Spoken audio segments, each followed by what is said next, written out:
আজকে আমরা জানবো হামজা চৌধুরীর উঠে আসার গল্প। বাংলাদেশ ফুটবল প্রেমীদের মনে নতুন আশার আলো দেখায় হামজা দেওয়ান চৌধুরী। তিনি ১ অক্টোবর ১৯৯৭ সালে ইংল্যান্ডে জন্মগ্রহণ করে। জন্মসূত্রে তিনি একজন বাংলাদেশি ফুটবলার। মূলত তার মা বাংলাদেশি হওয়াতে তিনি বাংলাদেশ ফুটবলের হয়ে খেলতে পারছেন। তিনি সিলেটের হবিগঞ্জ জেলায় জন্মগ্রহণ করেন। তিনি ইংল্যান্ডের সর্বোচ্চ স্তর থেকে উঠে আসা একজন ফুটবলার, যিনি বাংলাদেশ ফুটবলের নতুন আগমনের বার্তা দিচ্ছেন, বাংলাদেশ ফুটবলকে জাগিয়ে তুলেছেন। তিনি ইংল্যান্ডের ক্লাব লেস্টার সিটির যুব দল থেকে উঠে এসেছেন এবং তিনি এখন মূল দল লেস্টার সিটির হয়ে মিডফিল্ড মাতাচ্ছেন।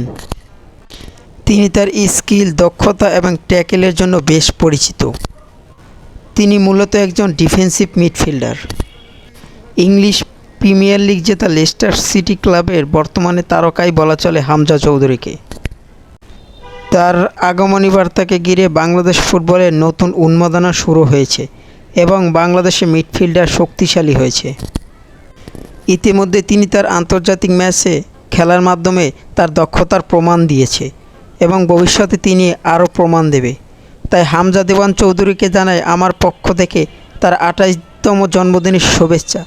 হ্যাপি বার্থডে হামজা চৌধুরী, বাংলাদেশ ফুটবলের ইতিহাসের নক্ষত্র, উজ্জ্বল নক্ষত্র এবং তারকা ফুটবলারকে।